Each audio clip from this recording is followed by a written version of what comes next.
The sound of the slap sliced through the glittering air of the ballroom like a knife.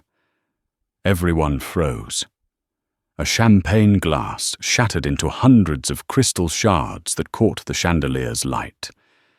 In the midst of that opulent scene, Naomi Carter, a black woman in a simple black dress, staggered from the unexpected blow delivered by Margaret Whitfield, the distinguished chairwoman of the Franklin Arts Foundation. No one could believe what had just happened. No words, no defense, only Naomi's trembling breath and the cold stares of 3 generations of the Whitfield family surrounding her like a pack of predators. "Get this trash out of here before she steals something," Margaret's voice rang out sharp, commanding, dripping with contempt. The hall erupted into murmurs. Guests in tuxedos and pearl necklaces reached for their phones. Flashes burst like a storm of fireworks, each one slicing deeper into Naomi's dignity. Beside her, Daniel Whitfield, heir to the Whitfield Industries defense empire, grabbed her delicate shawl and yanked hard.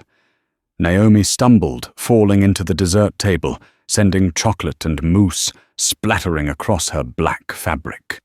The sweet mixture now looked like an open wound. Her small clutch hit the marble floor. Olivia Whitfield. Sterling, the youngest daughter, a famous influencer with millions of followers, nudged the bag with her heel, spilling its contents, phone lipstick, neatly folded papers. Olivia turned on her camera, flashing her perfect smile, speaking as if hosting a live show. "We've got a party crasher. Everyone caught red-handed at the Franklin Gala." Laughter rippled through the crowd. Margaret folded her arms, her face expressionless. Senator Richard Hale, a close family friend, stepped forward, cane tapping against the marble. Security removed this woman immediately. Naomi stood still. Her eyes no longer blinked. Light from the chandeliers reflected on her chocolate-stained face, revealing a calm no one expected. But inside her heart pounded. She couldn't comprehend how in just seconds a cultural gala had turned into a public trial. The host tried to steady his voice over the microphone. "In 10 minutes, the auction will conclude." But no one listened. Every gaze was locked on the so-called intruder in the center of the room. Margaret spoke again, each word colder than ice. "In 30 years on the museum board, I have never witnessed such disgrace. Daniel, call security." "Already on it," Mother Daniel replied, lifting his phone. He angled the camera toward Naomi, as if documenting evidence of a crime. "Look at that discount store dress," Olivia sneered. "Probably costs less than our wines tonight." In her live feed, Naomi's face appeared one lone woman surrounded by wealth and cruelty. Comments flooded in like a storm. "Throw her out, call the police. She looks guilty." Each line cut like a blade. Senator Hale struck his cane against the marble floor, the sound sharp and dry. "In 3 decades of politics, I've seen this type, always pretending to belong where they don't. The ballroom had become a theater. The phones were cameras, the crowd the audience.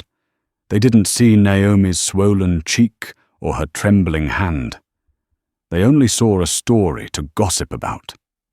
In the midst of the whispers, Naomi fought to hold back tears. She reached down for her fallen purse, pulled out a tissue, and began wiping the chocolate from her dress. Each motion slow, deliberate, almost defiant. She could hear her heartbeat between the camera clicks and the cruel laughter. A security officer approached, voice firm. "Ma'am, please show me your invitation." Naomi lifted her head. For the first time she spoke. "I would like to make a phone call first." Denied, the head of security replied. "You can call your lawyer from the station." Margaret smirked. "See, always the same excuse." Naomi said nothing. She simply looked up at the clock on the wall. 8 minutes left. she had to wait. Everything was unfolding at the exact moment she wished it wouldn't yet. Somehow it was inevitable. Online, the comments peaked. Over 60,000 viewers were watching. Someone typed, "Check her pockets." Another wrote, "She looks like she's about to cry." Good. She did not cry. She just took a deep breath. The scent of expensive perfume and candle smoke mixed with bitter chocolate made her stomach tighten. In the corner, the museum director hurried over, pale with tension. "Mrs. Whitfield, what on earth is happening?" "She snuck in, trying to steal data or connections," Daniel snapped. "Do you even know who she is?" Naomi remained silent, wiping the last streak from her sleeve. Her voice was quiet, but clear. "You really don't know who I am, do you?" The room fell still for a beat. Then Olivia burst into laughter, raising her phone higher. "That's what they all say before the police come." Naomi glanced at her phone. The screen glowed with 87 missed calls from names that, if spoken aloud, would silence this entire room. But not yet. Not now. 2 minutes later, a group of Whitfield Industries security agents entered, men in black suits, earpieces, glinting eyes cold. The crowd stirred, eager for the final act. Margaret adjusted her pearl necklace and spoke loudly enough for all to hear. "Let this be a lesson. There are consequences when people forget their place." The words froze the air. Forget their place. They echoed in Naomi's mind. Her whole life she had heard phrases like that. Not a fit, not our kind, doesn't belong. But tonight, in this so-called center of culture, those words became the most honest indictment of society itself. A chill ran down her spine. Naomi inhaled deeply. Her hand tightened around her phone as she looked once more at the clock. 5 minutes left. She knew that with a single touch the entire world could flip upside down. The chandeliers still blazed above, scattering gold light across her composed face. The crowd kept laughing, filming, believing they were watching someone of lesser worth being put in her place. But in just a few minutes, they would learn the truth. The woman they called trash was the one who could erase their glittering world with a single tap of her screen. And that was the moment Naomi Carter lifted her head, meeting the eyes of those who had struck her, her gaze steady and chilling. A storm of power was waiting to be unleashed right here in the very place that once made her kneel. No one noticed the exact moment the world began to tilt. It wasn't loud.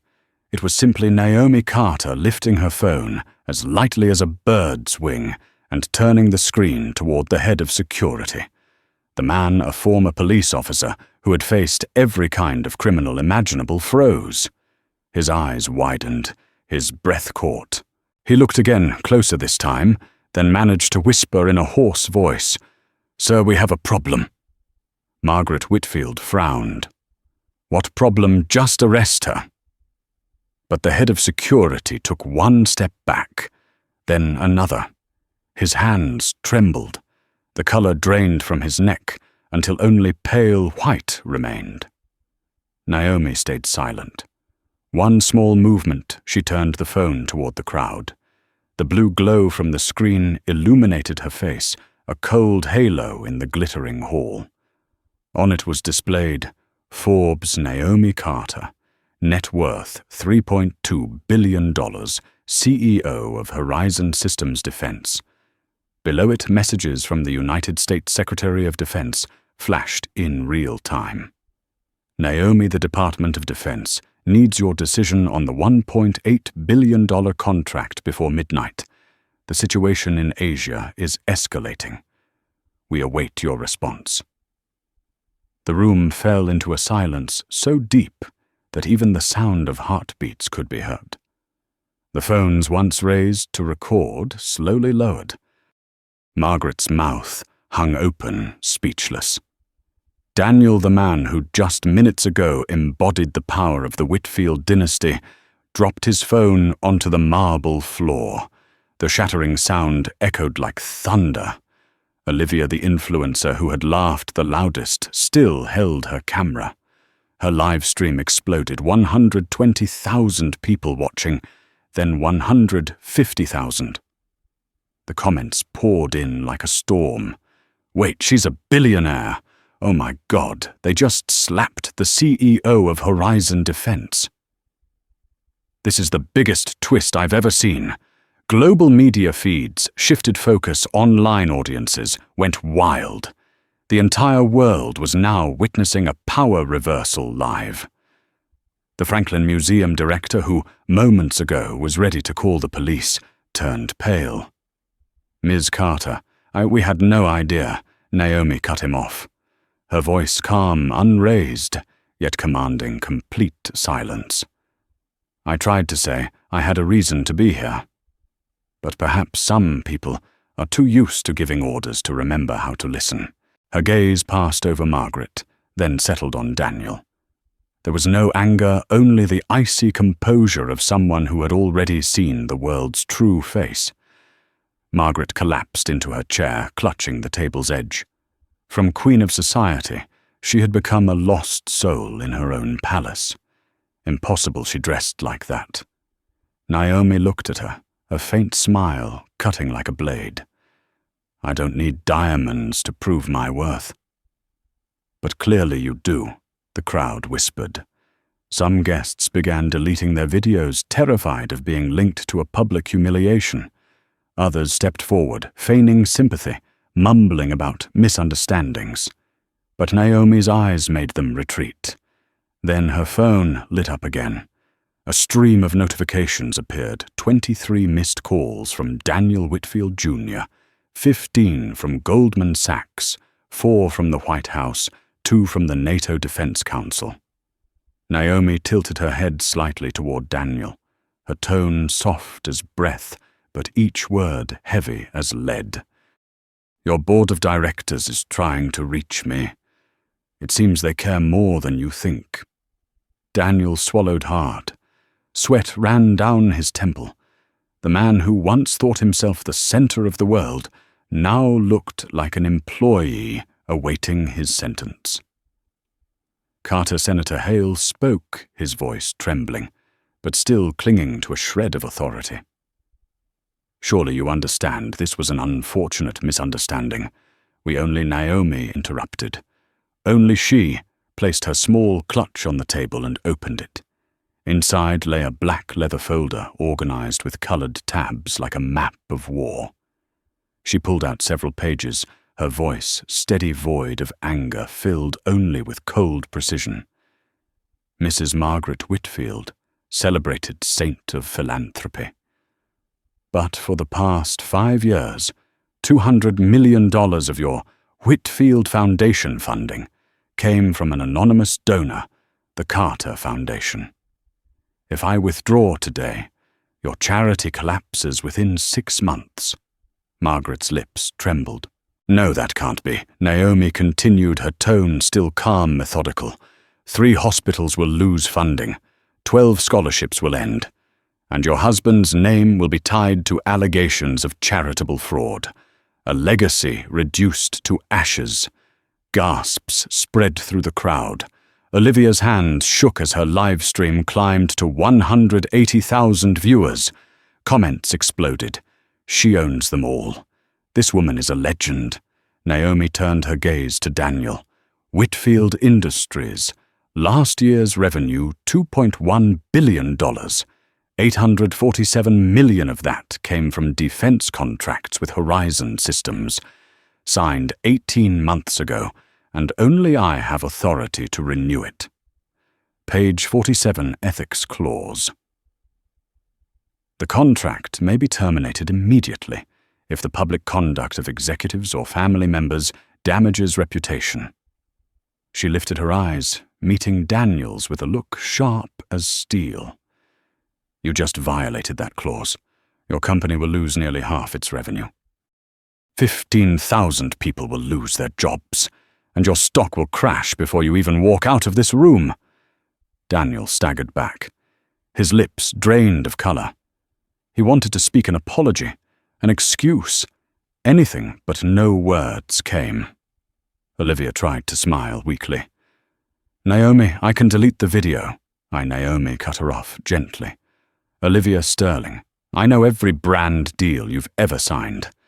Luxury Fashion Collective, Bergdorf Goodman, Hermes, all under Carter Capital's investment portfolio. One call and every contract you have will be frozen before sunrise. Even the penthouse you're live streaming from belongs to my real estate trust." Olivia's face went pale. She looked around, searching for an escape, in a room full of light, but there was none. Finally, Naomi turned to Senator Richard Hale, the man who had boasted of 30 years in office. "Senator Hale, the military base in your state, the one you claim creates 15,000 jobs, is operated by Horizon Systems. Once I withdraw the contract, it closes.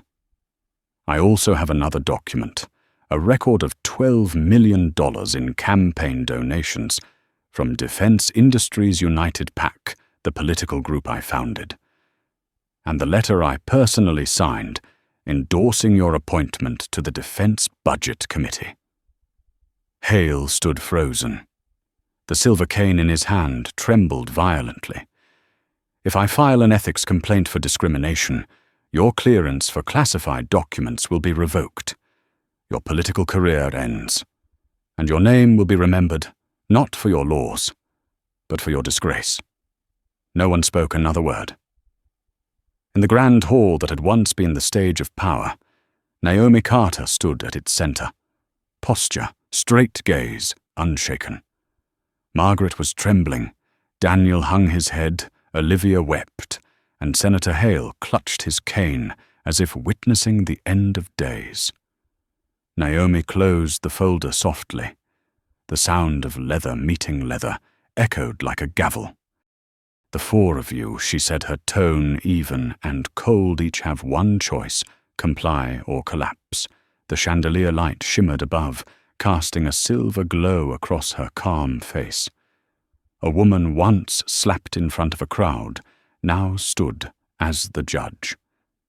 And in that moment, the entire elite of Philadelphia finally understood.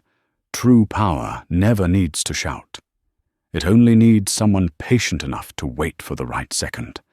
The ballroom seemed frozen in place, every sound swallowed, until only the tick of the wall clock remained, beating toward judgment, one click at a time. Naomi Carter stood at the eye of the storm, small but unshaken, her black dress still stained where the chocolate had dried to a grey-brown. In the warm gold of the chandeliers, she was no longer a victim, she was the keeper of the rules. She opened a black leather clutch and drew out 4 thick envelopes marked with numbers. Her voice was low, clear, steady without a tremor. "Each of you will receive precise terms, and each of you has only one choice." Margaret Whitfield, the woman who once made the entire elite bow, looked up with a bloodless face, the pearls at her throat trembling with the beat of her heart. Naomi set the first envelope in front of her and spoke slowly, each word dropping like a hammer. "Within the next 24 hours you will post a public apology. Not to me, but to everyone you have ever called less than. You will resign from 3 charity boards immediately, and you will transfer $10 million to the NY Autostel ACP to establish a community dignity fund." Margaret stammered. "And if I do not?" Naomi cut in her gaze, sharp as a blade. "I will withdraw the full $200 million in anonymous funding from the Whitfield Foundation. Hospitals will lose capital, scholarships will be cancelled, and your husband's reputation will die with your name." Margaret's hand reached for a glass of water, then slipped. The glass shattered on the floor. A single cold drop landed on Naomi's shoe, small and clear like an invisible act of surrender. Naomi turned to Daniel Whitfield, the heir who had stood in the center of the room and ordered security. Now his eyes were cloudy with fear. She placed the second envelope on the table and looked at him without blinking. You will deliver a public apology to all employees and shareholders within 12 hours. Not for your image, for your character. Then you will roll out bias awareness training for the entire leadership team within 30 days, and you will promote 3 black executives into operating roles before this quarter ends. Finally, you will publish a transparent diversity report every quarter. Daniel tried to smile, the sound catching in his throat. Naomi, that is impossible. The shareholders will. If you refuse, she said, not waiting for him to finish, I will terminate the $847 million defense contract immediately. You will lose 40% of revenue. You will owe $340 million in penalties under the ethics clause, and your company will collapse before the Lunar New Year. Sweat slipped down Daniel's temple.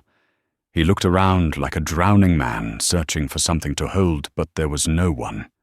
The entire room, all those elegant eyes that once treated him like the center of gravity, now avoided his gaze, as if afraid to be pulled under with him. She stepped to Olivia Whitfield Sterling, the daughter who had live-streamed to the slap and turned someone else's humiliation into content. Olivia was hunched over mascara, streaking her cheeks in black lines, the phone dead in her hand from overload. Naomi spoke calm and final, each word striking like a gavel on stone. You will delete every original video within 1 hour, then post a sincere apology within 6 hours, no makeup, no props, no excuses.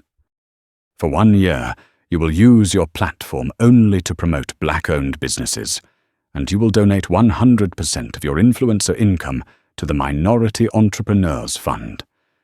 Every dollar in and out must be public. Olivia burst into tears. Naomi, I did not mean to. I will do anything. If you do not, Naomi said, cutting her off, I will void every sponsor agreement you have. Hermes, Tiffany, Bergdorf. Goodman all sit in my investment portfolio. The apartment you live in, the Range Rover. You drive the school your child attends. All belong to funds I control. 1 signature, and everything you own will be gone before sunrise. Olivia buried her face in her hands. Her sobs came out dry and broken. Naomi turned to Senator Richard Hale, the man who had threatened to make this a federal case. He was trying to steady himself on a silver cane, but his arm shook and the cane trembled with it. Senator Hale, Naomi, said, her voice soft and ice-cold. You will testify publicly before the Senate within 30 days in support of 3 new equality bills. You will return $12 million in donations from my pass to civil rights organizations, and you will co-sponsor the social justice legislation you personally blocked. If not, she paused and looked straight into his eyes.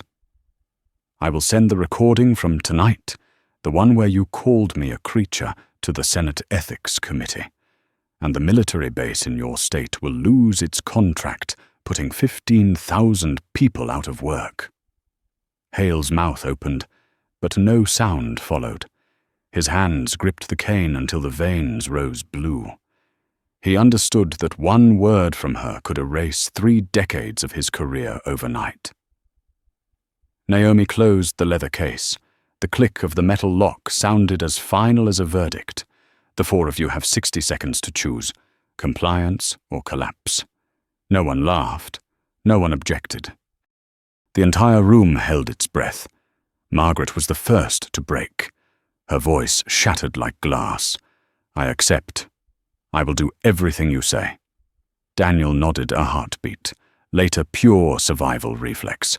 Horizon Systems will have Whitfield Industries' full cooperation. "I am sorry." Olivia could only nod, tears pouring her mouth, unable to form a sound. Hale straightened, catching at the last threads of dignity. "I accept as well. I will do it. For justice." Naomi looked at the 4 people before her, those who had humiliated her now, pleading in unison to be spared. There was no gloating, no sneer, only stillness. She did not need them to submit to her. She needed them to submit to their own arrogant egos. A drum sounded from the next room, marking the end of the auction, but here a different bidding had just closed the auction of honor and power. Naomi spoke, her voice low, not loud, yet heavy enough to make the hall bow. "My legal team will send the detailed papers within 48 hours. If anyone breaches the consequences, will trigger automatically. I will not repeat myself." She gathered the documents and slid them into her clutch. The gold light lifted into her brown eyes, eyes that had just endured the deepest humiliation and were now rewriting the meaning of justice. When Naomi turned to leave, the crowd stayed silent. Those who had filmed lowered their heads. The head of security stepped aside, his voice shaken. "Madam Carter, I am truly sorry." She did not answer. She walked straight out of the hall, leaving behind the sound of a social empire caving in on itself. Outside, the Philadelphia night wind moved through her hair, carrying the faint scent of chocolate on her dress, the aroma of shame transformed into victory. Naomi lifted her gaze to the sky, drew a long breath, and murmured to herself. They thought they slapped a fragile woman.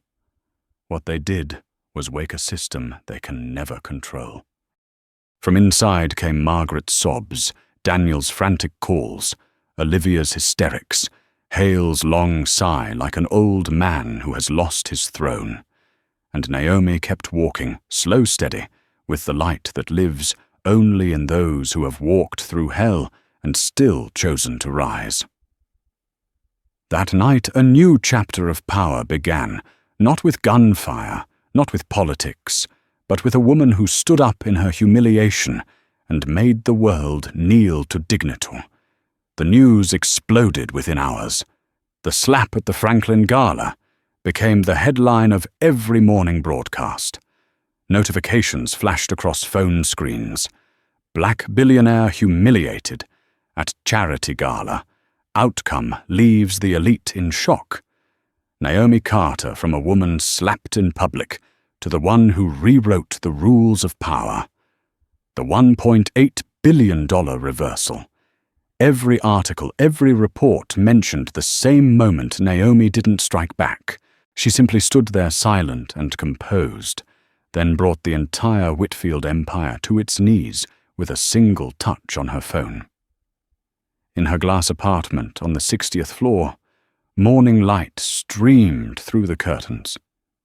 Naomi sat at her desk, a cup of untouched coffee before her hands, folded eyes, gazing past the faint mist that veiled the Philadelphia skyline. Her phone buzzed non-stop. Apologies interview, requests partnership, offers even private messages from those who had mocked her the night before. Maya, her close assistant, stepped in softly. "Ms. Naomi, the media is calling it the Franklin incident. Searches for your name have risen more than 1,000%. The Department of Defense just confirmed the $1.8 billion contract renewal." Naomi nodded, offering a faint smile. Yet in her eyes there was no satisfaction, only quiet depth. Sometimes, she said, for the system to see the truth, someone has to take the first slap. Meanwhile, across town on Park Avenue, Margaret Whitfield's penthouse was drowned in silence. The woman who had ruled New York's high society for 3 decades sat in her living room, surrounded by old photographs, she and her husband at fundraisers with presidents, artists, and royalty. Now every frame reminded her of a single truth: the power that once silenced others had finally exposed her.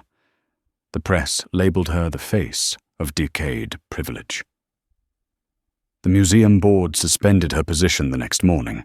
Charities announced they were pausing cooperation. Margaret picked up her phone and opened the apology video she had been forced to record. She watched her reflection on the screen, makeup stripped away, eyes swollen, voice trembling. I let privilege blind my heart. I am sorry for forgetting that dignity has no color and respect cannot be measured by wealth. When the video went live, it reached 15 million views in 24 hours. Many mocked her. Fake, they wrote. But among thousands of comments, one was pinned to the top: Naomi Carter's official account. Change doesn't begin with perfection. It begins with facing yourself. Beneath that comment, tens of thousands pressed like. On the west side of the city, inside Whitfield Industries headquarters, an emergency meeting unfolded in stifling silence. On the large screen was Daniel Whitfield's face. His cheeks were hollow, his eyes shadowed from sleepless nights. "We will need to broadcast a nationwide apology," the PR director said evenly. "And the bias awareness program must be completed within 30 days. Carter has already hired a full team of specialists to oversee it." Daniel nodded, his hands tightening. Every word cut into his pride, but he knew Naomi wasn't doing this for revenge. She was teaching him how to save the company he had stripped of its soul. That day, 15,000 employees received an urgent email inviting them to a company-wide meeting. On the screens appeared Daniel's face. He stood straight, voice breaking. "I am sorry. My family and I acted wrongly. I forgot that the true strength of a company does not come from power, but from respect." Behind the scenes, Naomi watched the live broadcast quietly. She didn't smile, but when she saw him bow his head, she knew at least part of the world had begun learning how to bow at the right time. Olivia Whitfield Sterling, who had once enraged the internet, now sat in her empty apartment. Her contracts were cancelled. Brands turned their backs, her social media filled with backlash. In the mirror, her face was bare hair, unkempt eyes swollen. She pressed record. "I used my privilege to turn someone else's pain into entertainment. I don't know how many people I've hurt, but starting today, I'll use my platform to make it right." The video was raw. No filter, no edits. 23 million views in 48 hours. For the first time, viewers didn't see a glamorous Olivia. They saw a real woman breaking down. Naomi watched the video in her car. The afternoon light cast soft reflections in her eyes, revealing emotions layered with something beyond forgiveness, recognition. She whispered, "Sometimes collapse is the first step for the real self to be born." Senator Richard Hale was the last. In his Washington office, he sat before the draft of the Workplace Dignity Act, the same bill he had fiercely opposed. He looked in the mirror, seeing a face aged and weary, but for the first time honest. That evening, live on C-SPAN, he spoke. "I am Richard Hale. That night I realized I was no longer a representative of the people, but of arrogance. And I have learned that no power is greater than human dignity." The speech spread across social media. Those who once raged against him fell silent because, for the first time, a politician wasn't blaming anyone else. 3 months passed. Every condition Naomi set had been fulfilled to the letter. Dozens of corporations began rewriting family ethics clauses into their leadership contracts. On LinkedIn, the phrase, "The Whitfield Protocols," emerged a new standard for the defense industry. And Naomi she gave no interviews, appeared on no shows. She chose silence. But that silence only amplified her name, turning her into a global symbol of quiet power.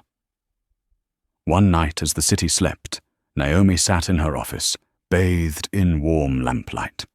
On her desk lay a handwritten letter from Margaret Whitfield, short and unadorned. "Thank you for not destroying us. You showed me that what I once thought was weakness is stronger than any power I've ever known." Naomi read it and smiled softly. She didn't know if she had forgiven them, but she understood this. Had she chosen revenge, everything that happened would have been nothing more than a scandal. Now it had become a turning point in history. Outside her window, moonlight glowed over the city, reflecting off the statue of Lady Justice across the street. Naomi closed her eyes, listening to the faint wind through the glass, and whispered to herself, "Justice is not returning pain. Justice is giving pain meaning." One slap had drawn blood, but that same slap awakened the world. And from that night on, they began calling her by a new name, the woman who changed the rules. 6 months after that fateful gala night, the world of business entered a new era. The era of the Whitfield Protocol. No one knew exactly where the name came from, only that, since the night Naomi Carter walked out of the Franklin Ballroom, every major corporation had begun to reassess its ethical clauses. In the media, it was called the Carter Effect. In financial circles, people whispered, "From now on, no one dares underestimate a woman in a simple black dress." At the headquarters of Horizon Systems Defense, Naomi's corporation, the atmosphere that morning felt different. The conference room on the 72nd floor was as silent as a cathedral before service. Screens displayed images, data charts, all pointing to one truth. The impact of the Franklin Gala had gone far beyond a scandal. It had become a global corporate ethics reform. Maya, Naomi's assistant, stood near the door watching her boss, still the same as ever. Black dress, no jewelry, no excess. Naomi entered, holding a cup of tea instead of coffee. Her voice was soft, yet everyone held their breath as she spoke. "We stand at a turning point," she began. "Many people think that night was about revenge, but I don't want the world to remember me for retaliation. I want them to remember the system we forced to change." She emphasized the word system. The room was silent, as though they were listening to a speech rather than a meeting. The first Whitfield Protocol report was published right after 73 major defense contractors across the United States and Europe signed the Leadership Family Ethics Clause. More than 200 Fortune 500 companies updated their Dignity Clause, stipulating that the public behavior of executives' family members could directly affect contracts. Investment funds began rating social ethical risk before releasing capital. On Wall Street, a new concept emerged: ESG plus P, environmental social governance and personal conduct.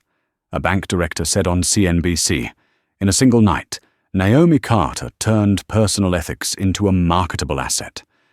Meanwhile, those who had once knelt before her were still fulfilling their promises. Margaret Whitfield devoted all her time to community projects. She visited schools speaking to students about invisible privilege and the price of losing respect. Each morning, she sent reports confirming the $10 million transfer to the NAACP with a note that read, "Not because I was forced, but because I finally understand." When she appeared in public, she no longer wore Chanel or pearls. She chose white blouses and flat shoes, a simplicity she had once scorned. People said she was no longer the queen of high society, but the survivor of a painful rebirth. Daniel Whitfield became a rare example of a CEO who dared to confront his own failure. The bias training initiative Naomi demanded, called Project Horizon, became the model for the entire defense industry. His company's quarterly reports showed progress. Women in leadership rose by 28%, people of color in senior management by 41%. When asked by the media, Daniel simply replied, "Naomi Carter didn't destroy me. She forced me to learn how to lead with humanity." He understood that collapse had been a disguised blessing. One night of humiliation had saved the soul of his company and of himself. As for Olivia Sterling, the woman who had once live-streamed Naomi's public disgrace, she was now known as the reconstructed influencer. She wore plain white T-shirts, no makeup, and appeared in videos highlighting minority-owned businesses. She traveled across the country, interviewing small shop owners, young creators and women of color, building their own brands. The online community was skeptical at first, but eventually convinced. A year later, she released a full report. All $4 million of advertising income had been donated to the Minority Entrepreneurs Fund. An article in The Atlantic described her as proof that shame can be the beginning of conscience. Senator Richard Hale, once a power player for 30 years, now stood before Congress, reading the Workplace Dignity Act in a trembling yet steady voice. "If I can change, anyone can. I used to think fairness was something negotiable. I was wrong. Justice has no price, only consequences." The bill passed with 87 votes, the highest approval in 20 years. 3 more laws followed: the Corporate Accountability Act, the Defense Ethics Reform, and the Social Media Responsibility Bill. The press called it the domino effect of the Whitfield Protocol. Economists were astonished. In 6 months, global ESG indexes rose by 12%, and corporate investments in diversity and ethics doubled. On social media, the hashtag #QuietPower spread everywhere. Millions of users wrote, "Be a Naomi," in a world full of Margarets. Naomi made no comment. She avoided cameras, declined every talk show invitation. Yet each morning, she still came to the office, reading reports, reviewing data. She knew that true justice doesn't need to be retold every day. It only needs to keep moving quietly in the right direction. One afternoon, during a private meeting with the Horizon leadership team, Maya asked softly, "Do you ever regret turning one night of humiliation into a global reform?" Naomi smiled and took a sip of tea. "I didn't do it to be praised. I did it so the next generation wouldn't have to take another slap, at least not because of the color of their skin." She rose and looked out the window where the sun was setting. The city beneath glowed with orange light, not burning in anger, but awakening. An article in the Harvard Business Review concluded Naomi Carter didn't change the world through speeches. She changed it through contracts clauses and action by forcing power to grow a conscience. People said that the night of the Franklin Gala was the moment in history when human dignity was revalued not by money, but by consequence. At the end of the day, Naomi returned to her apartment. She opened her phone and saw an email from Margaret Miss. "Carter, I've just ordered 500 copies of the Whitfield Protocol Handbook to give to new donors. Thank you for teaching me how to give in the right way." Naomi smiled softly, closed her phone, and stood by the window, watching the first stars appear. Below, traffic rushed by, city lights reflected in the glass, mirroring her silhouette. A woman once slapped before hundreds, who used that very slap to teach the world how to respect humanity again. And somewhere in the night, the wind whispered like a quiet reminder, justice doesn't shout. It whispers and changes everything. 7 months after the fateful night at the Franklin Gala, the name Naomi Carter had become more than a person. It had become a phenomenon. In business schools they called it the Carter shift, the moment when power moved from the privileged to those brave enough to redefine justice. The world thought the story ended with 4 people forced to apologize, but it didn't. The domino effect spread like a wind no one could stop. First, the defense industry. In a closed-door meeting in Washington, D.C., top defense CEOs gathered with the Department of Defense. All shared one fear. Are we harboring ethical time bombs within our own corporations?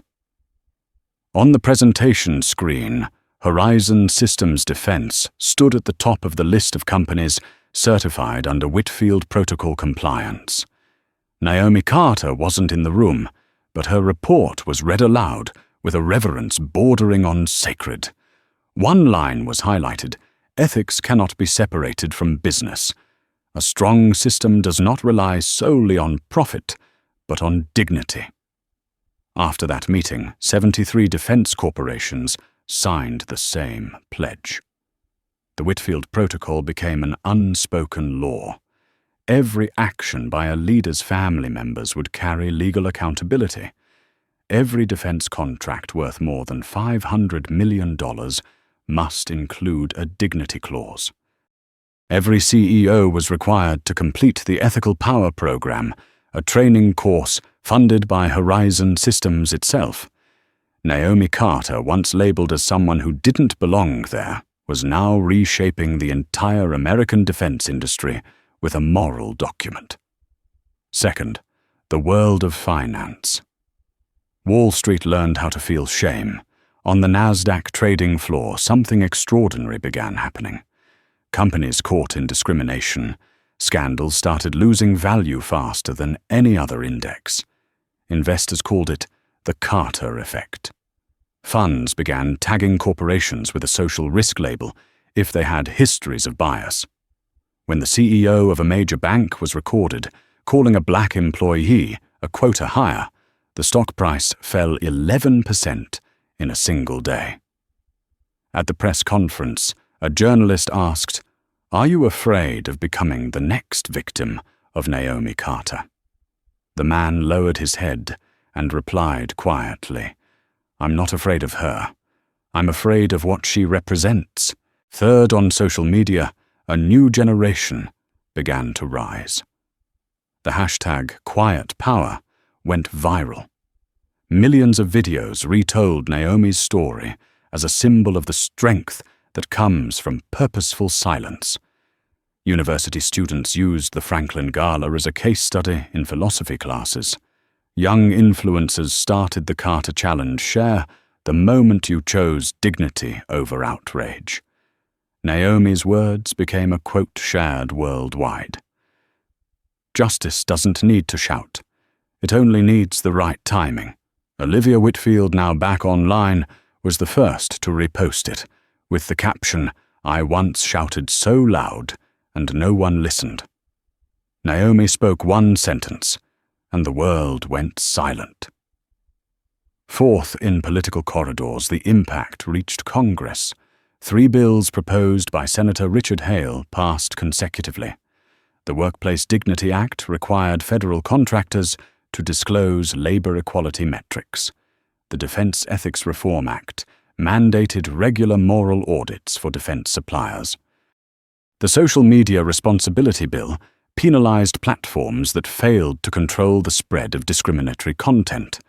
The media called Hale the reborn politician, but he always answered reporters with one sentence: "It's not that I changed, it's that she made it impossible for me not to." Fifth, in the world of art, Margaret Whitfield's redemption. On the day of the grand opening of the Hamilton Whitfield Memorial Wing at the Franklin Museum, hundreds attended. At the center of the stage stood 2 women, once on opposite sides of humiliation and power, now side by side. Margaret held Naomi's hand, her voice trembling. "The night I slapped you, I thought I was defending class. In truth, I was protecting my own fear. Thank you for not responding to me with hatred." Naomi smiled, her eyes gentle, yet resolute. "I didn't forgive you to ease your conscience. I forgave you so the next generation won't have to forgive anyone again." Applause echoed, and in that moment, the museum unveiled its first statue of a black female entrepreneur, sculpted in Naomi's likeness with the inscription, "Dignity, the foundation of power." Sixth, education and academia. The Carter method entered classrooms. At Harvard, Stanford, and Oxford MBA programs added a new course, the Carter Protocol, Ethics, and the Economics of Justice. Professors began with one question: what will you do when humiliated in public retaliate, or rebuild the system so humiliation like that can never happen again? Students laughed at first, then grew silent because they knew it wasn't a theory anymore. It was a lesson written in blood and perseverance. Seventh, within Naomi herself, the stillness after the storm. She sat in her office, looking out at the night sky. Philadelphia glittered with lights below, while within her was an unfamiliar peace. The slap was over, the shame dissolved, yet sometimes she still heard that sound echoing in her mind, the sound that had started a revolution. On her desk lay the draft of her first book, Quiet Power, When Dignity Becomes Leverage. Beneath the title, a handwritten note. "For those who were ever told they weren't enough because you are the ones changing the world." Maya knocked gently and placed a cup of tea on the desk. "You still haven't rested. It's been 7 months. Not a single day off." Naomi looked out the window and smiled softly. When you've lived through a moment where the world questioned your dignity, rest stops being the goal. Building a system that protects the dignity of others, that's real rest. Outside, a light rain fell, scattering the city lights into 1,000 shimmering reflections. Each drop tapped against the glass like a reminder. From one slap, Naomi Carter had triggered a chain reaction without end. One woman without weapons, without privilege, had made the worlds of business, politics, media, and society all look inward.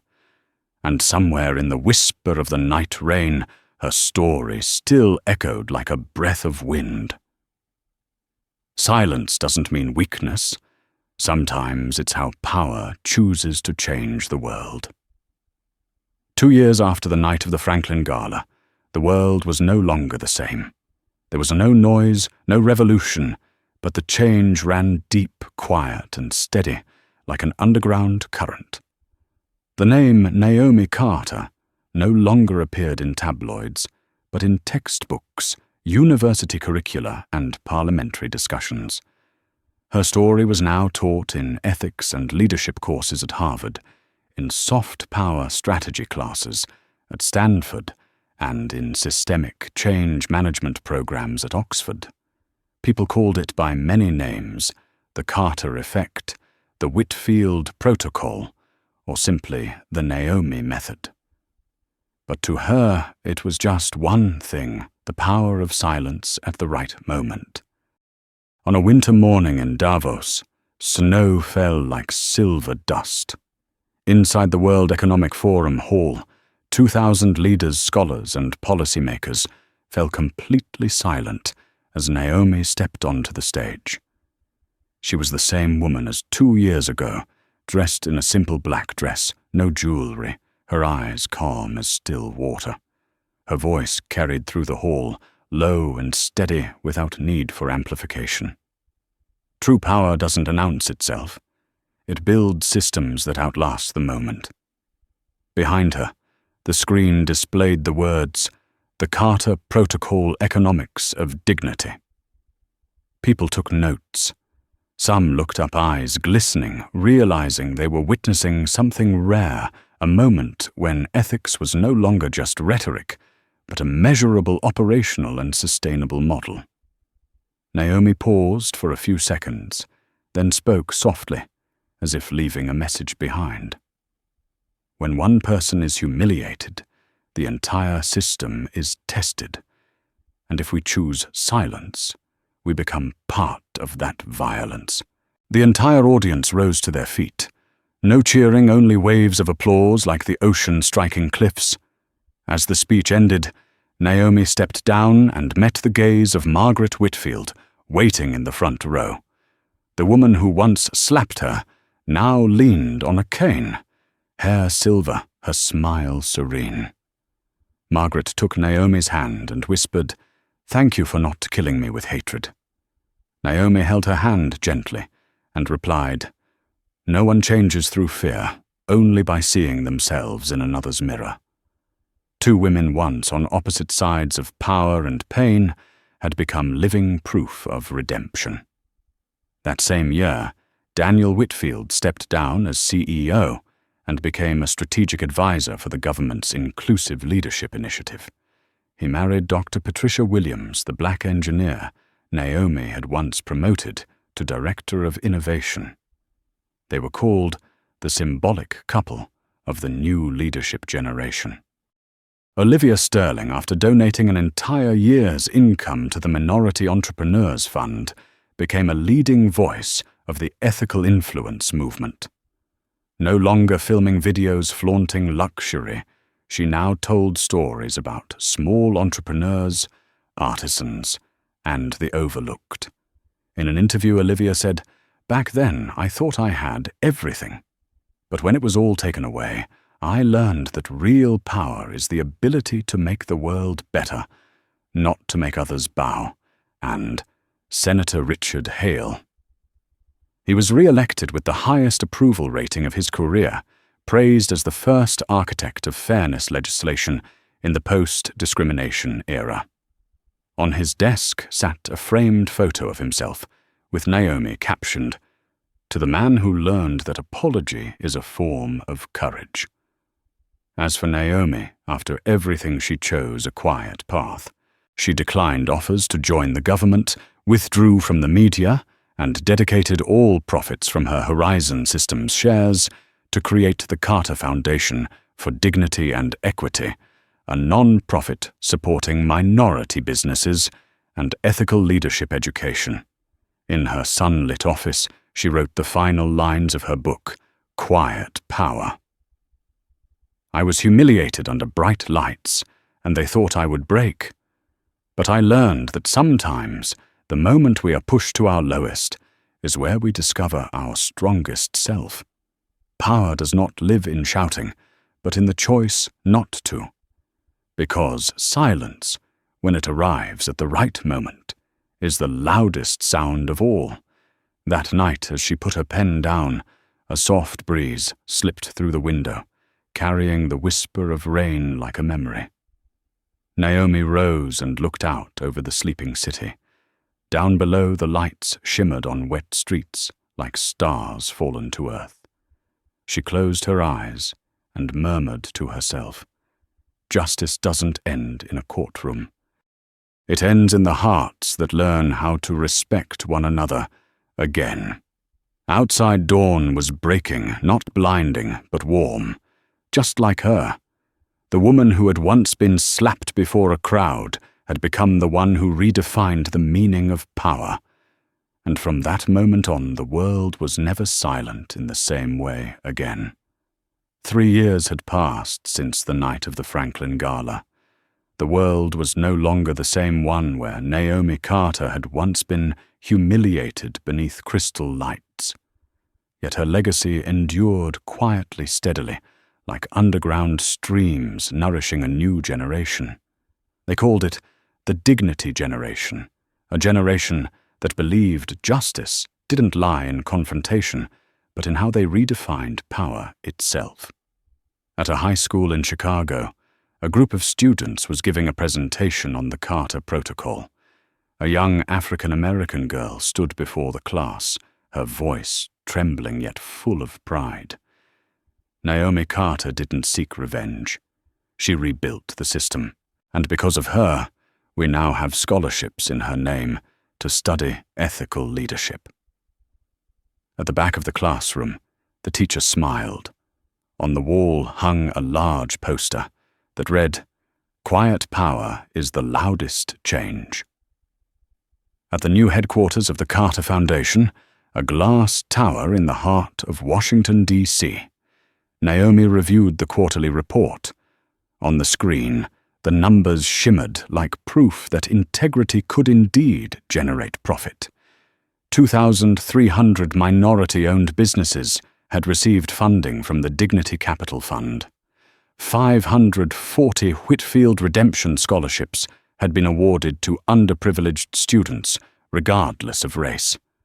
43 companies had signed the Zero Bias Policy Pledge. Naomi looked at the chart, her hand resting lightly on the embossed logo. Equity is the new power. She was no longer the cold CEO steering billion-dollar deals, but a woman planting seeds for a more human-centered system. That afternoon she attended a small press conference alongside Olivia Sterling, once an adversary and now a friend. Olivia, now the Foundation's Director of Communications, appeared with her hair tied back neatly and a genuine smile. 3 years ago, I thought social media was a weapon, Olivia told reporters. Now I see it as a bridge. I use my platform to tell stories of kindness and awakening. And if it weren't for Naomi, I might still be lost in the illusion of fame. Naomi touched her shoulder gently, her eyes warm. No one is born perfect, Olivia. But everyone can learn again how to be decent. The room fell silent, not just from emotion, but because they felt a power that could not be measured in wealth or position, the quiet force of truth. That evening, Naomi received a video call from Daniel Whitfield. He was in Seattle, where he had just opened the Horizon Leadership School, a new academy training young leaders in fairness and respect. "Thank you for forcing me to change," Daniel said, his voice sincere. "That day, I thought you were destroying me. Now I know you saved me from my own arrogance." Naomi smiled. "I didn't save anyone, Daniel. I just turned on the light so you could see the road you were on." On the wall behind him, the school's motto glowed, taken from her own words. At Davos, power doesn't need to shout. It needs to build. Meanwhile, Senator Richard Hale was preparing for the final re-election campaign of his career. Stepping onto the stage before thousands, his voice was hoarse but resolute. "I once believed laws could change the world. But Naomi Carter taught me that the world only changes when people do first. Justice doesn't begin in Congress. It begins in every heart willing to admit it was wrong." The speech went viral, drawing millions of views within hours. In the crowd, a brown-skinned teenage girl stood still, clutching her ticket tightly. It read, "Naomi Carter, Foundation Student Guest." Her name was Layla Carter, Naomi's 16-year-old niece, and she was seeing her own future reflected on that stage. That night, Naomi returned to her apartment. The room was quiet, except for the sound of the wind whispering through the curtains. On the table lay a printed article. 3 years after the Franklin Gala, how one slap changed the world. She didn't read it. She simply placed her hand on the page and closed her eyes. In her memory, the sounds of that night still lingered, the slap, the laughter, the flashes, but they no longer hurt. They were merely the opening notes of a long symphony, one rewritten in dignity and wisdom. Outside, snow began to fall again, soft, steady, patient. Naomi stood by the window watching the flakes melt on the glass like punctuation marks at the end of a chapter. She spoke softly, as if to herself, but also to the generation to come. "They slapped me to remind me that injustice still exists. And I chose to turn that slap into a seed for a generation that knows how to respect one another. Somewhere in the hush of the winter night, it felt as though the earth itself had turned one more time, slowly but surely, along the orbit of dignity. 5 years after the night of the Franklin Gala, the world had changed.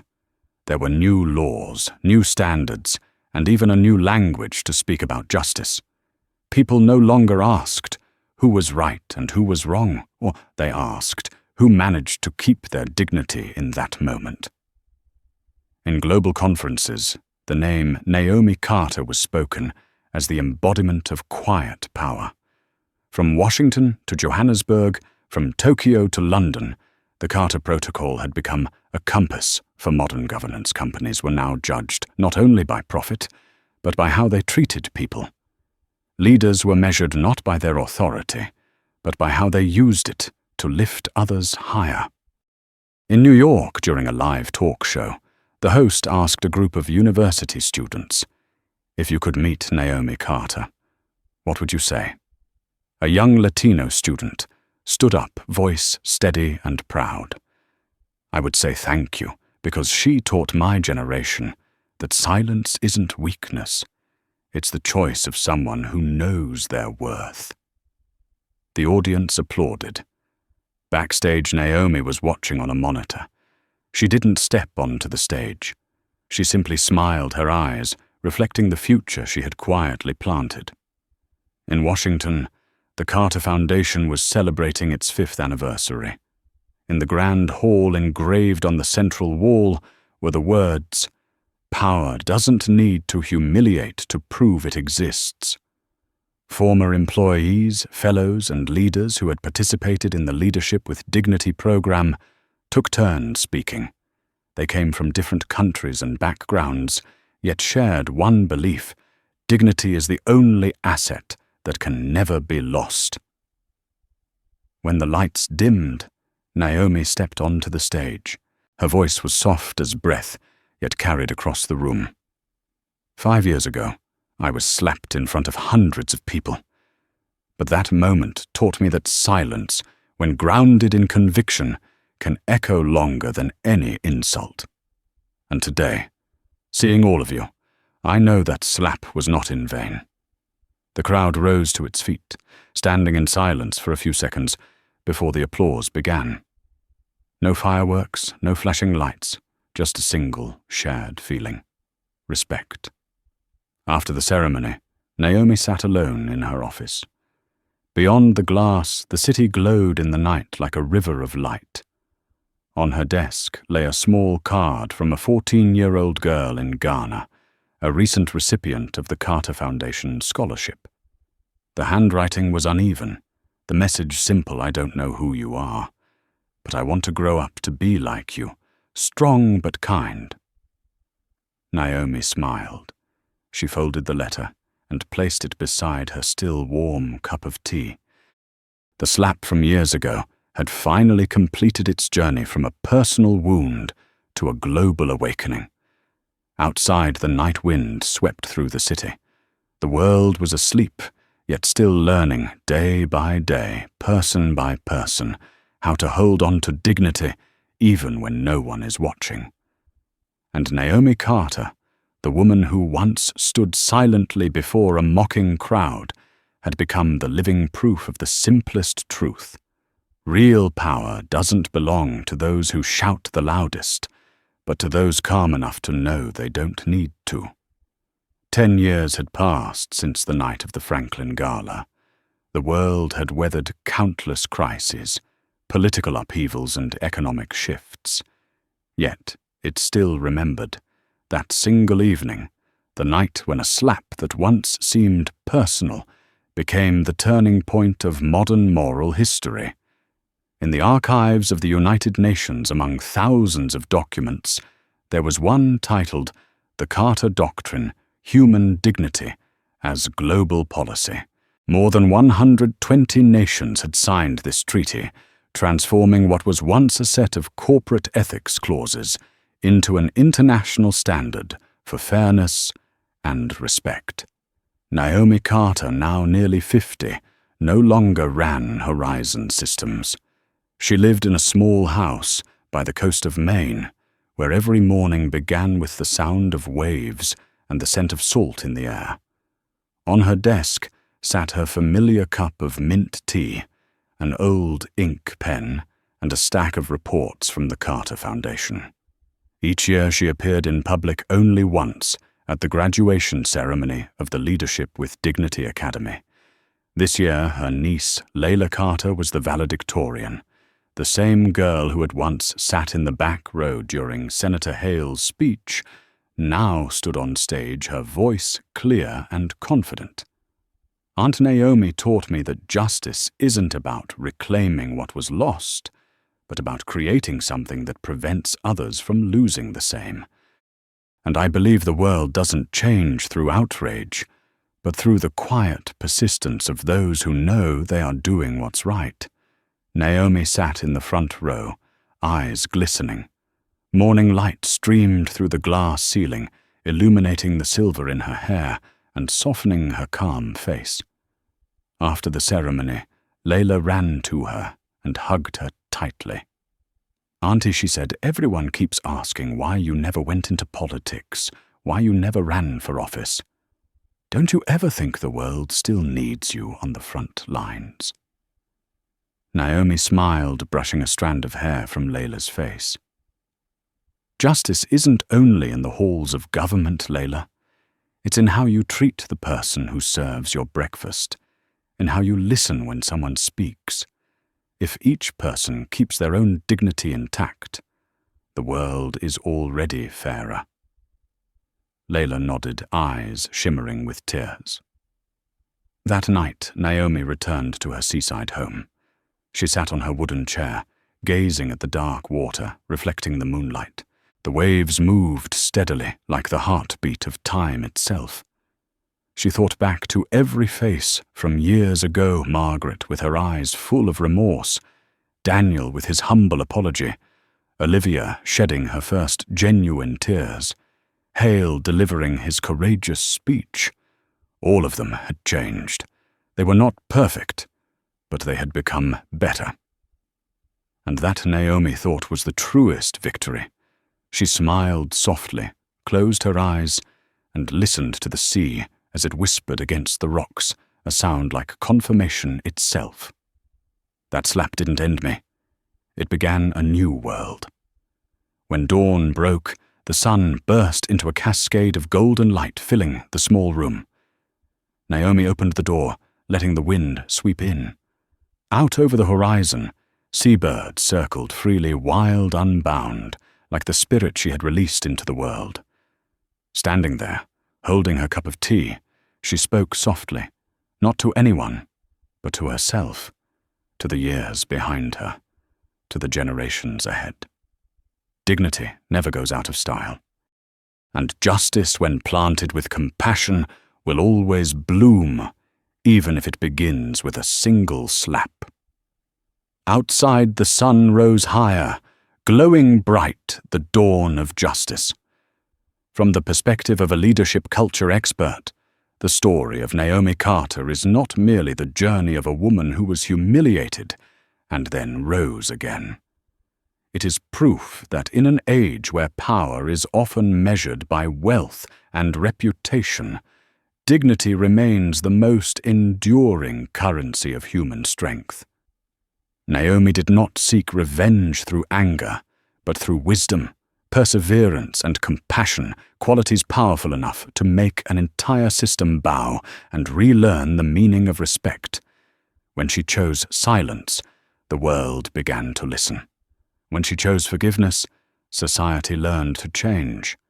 And when she chose to build instead of destroy, justice became more alive than ever before. If you believe that compassion and respect can redefine power, please like this video and subscribe to help spread that message.